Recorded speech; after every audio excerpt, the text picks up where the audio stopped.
Muy buenos días, muy buenas tardes y muy buenas noches. El día de hoy vamos a presentar la parte teórica de las leyes de Kirchhoff. Las leyes de Kirchhoff son aplicables para circuitos eléctricos.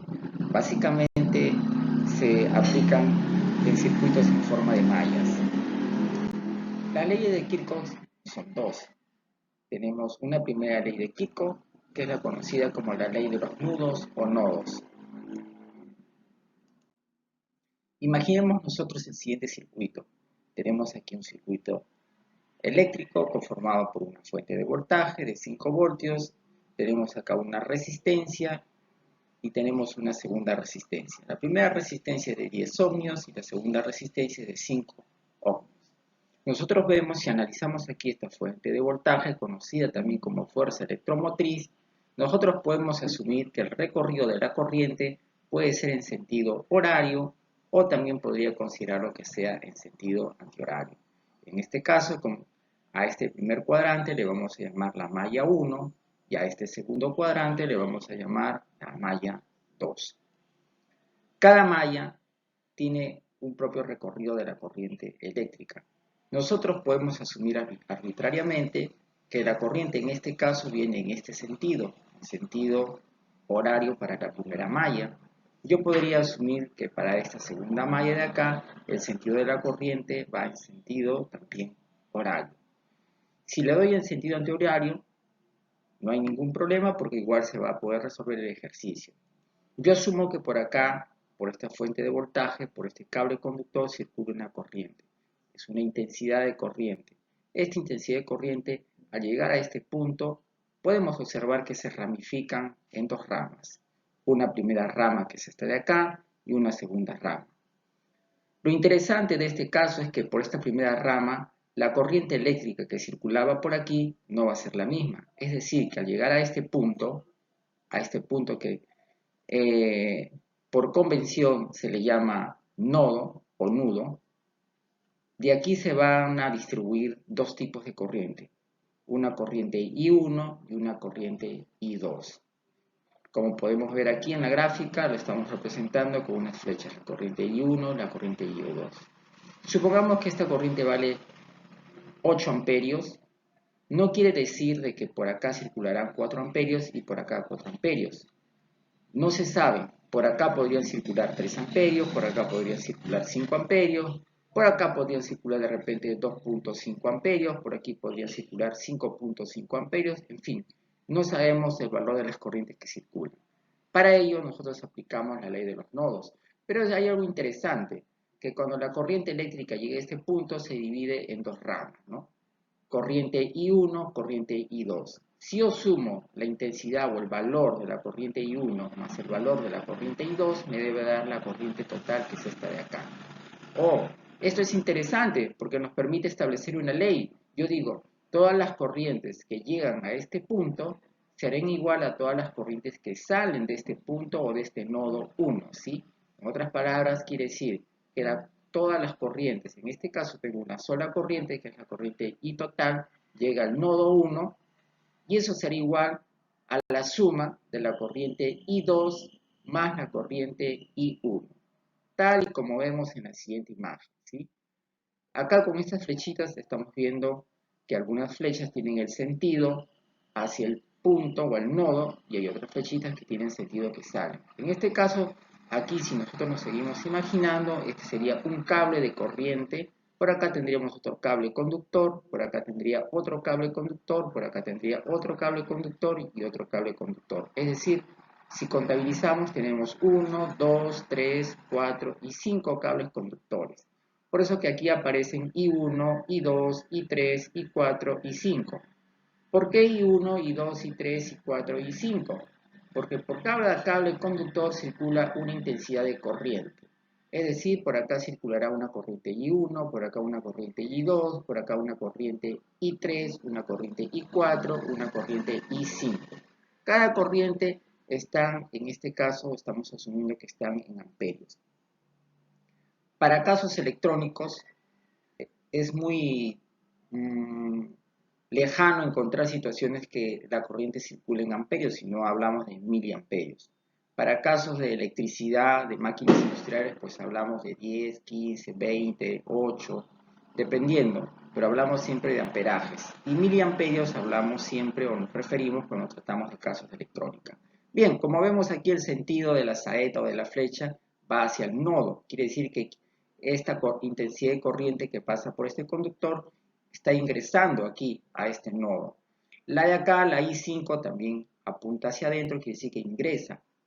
Esta corriente I2 también está llegando hacia el nodo. Es decir, si yo sumo I4 más I5 más I2, son las corrientes que ingresan a este nodo.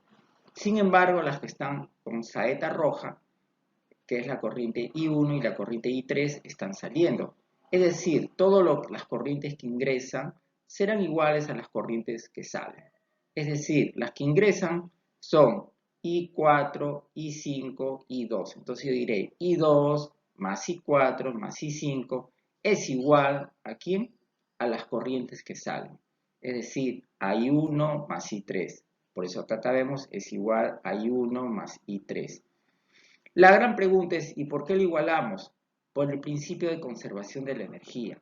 La energía no se crea ni se destruye, solo se conserva o se mantiene.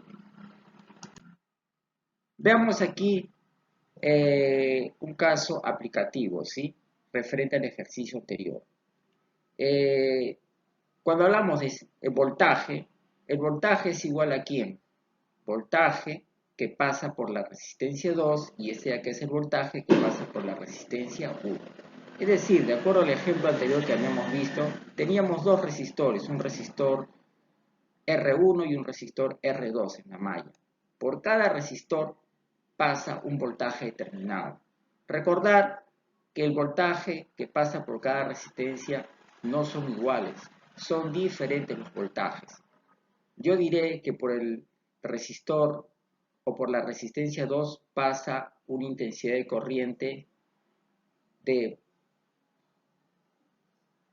voltaje 1 que pasa por la resistencia 2 será una intensidad 1 por una resistencia 1 y eso sería igual a 5 voltios. En este caso, si yo reemplazo este valor de I1 por R1, definitivamente nos va a dar un valor determinado. Esto, igualándolo, podemos decir 5 voltios es igual al voltaje que pasa por la resistencia R2 y al voltaje que pasa por la resistencia R1. La gran pregunta es, ¿y por qué ambos voltajes? ¿Por qué este voltaje es igual al voltaje que pasa por la resistencia R2 y es igual al voltaje que pasa por la resistencia R1? Son iguales porque si nosotros revisamos la imagen anterior, los dos voltajes están en paralelo. Y cuando están en paralelo, sus caídas de potencial son las mismas.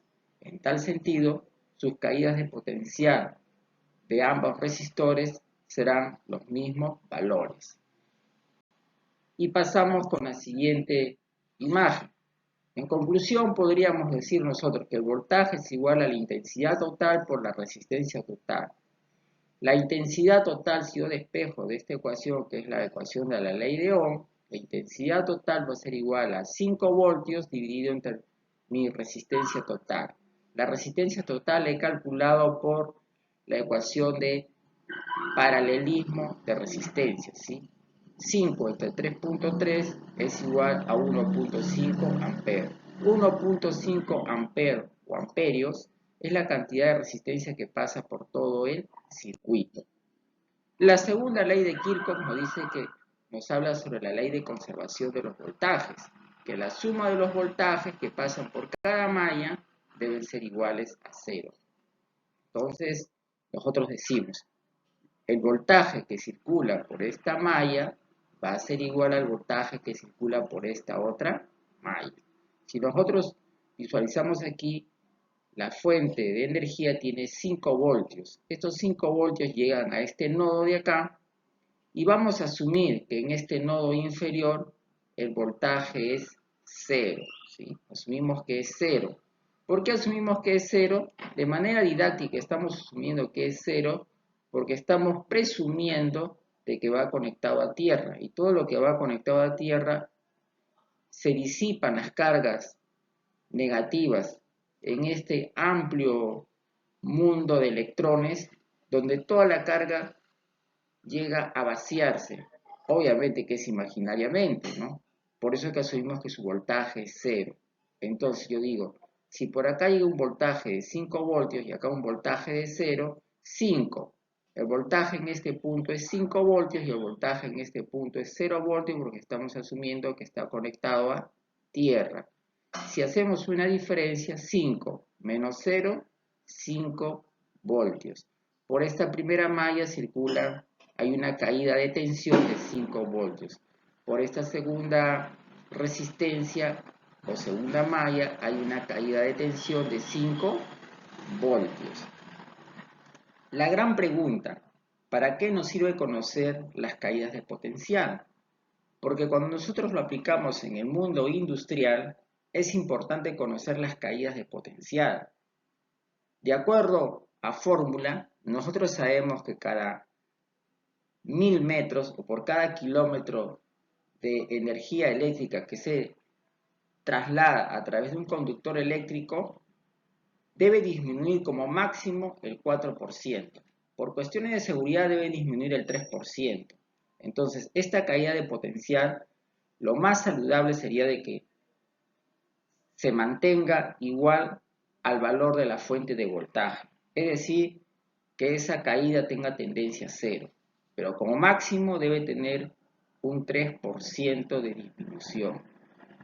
Si pasa de esos rangos, si esta fuese una máquina eléctrica, entonces la máquina eléctrica podría apagarse si es que no tiene un sistema automatizado de apagado.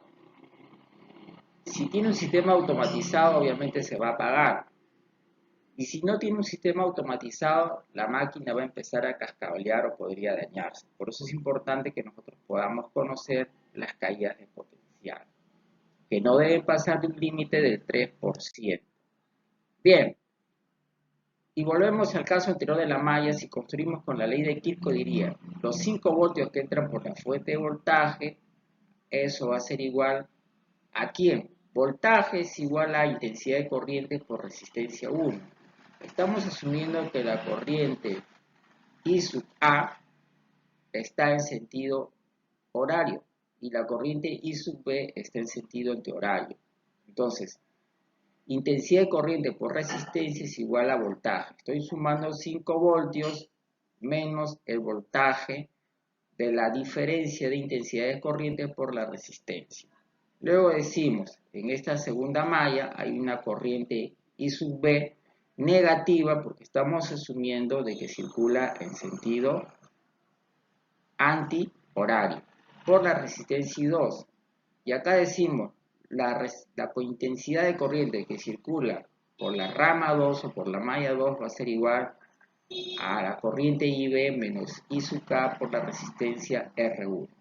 Si reemplazamos los valores, vamos a obtener, y al resolver las ecuaciones, obtenemos este resultado, que 5 voltios es igual a menos I sub B, la corriente que pasa por la malla B, por la resistencia 2.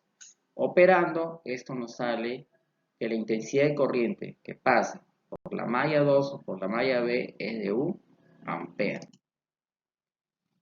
Si reemplazamos este valor en la ecuación general de la suma de voltajes, que es igual a 0, obtendremos el valor que la intensidad de corriente es igual a 1 medio de ampere, es decir, 0,5 amperios, negativo. La pregunta, ¿por qué salió negativo? Salió negativo porque el sentido que le habíamos asumido a la circulación de la corriente está en sentido opuesto. Bien, esto ha sido una parte introductoria, la parte teórica de las leyes del Kirchhoff. En nuestro siguiente vídeo vamos a presentar la resolución específica y detallada de un ejercicio aplicativo de las leyes de Kirchhoff.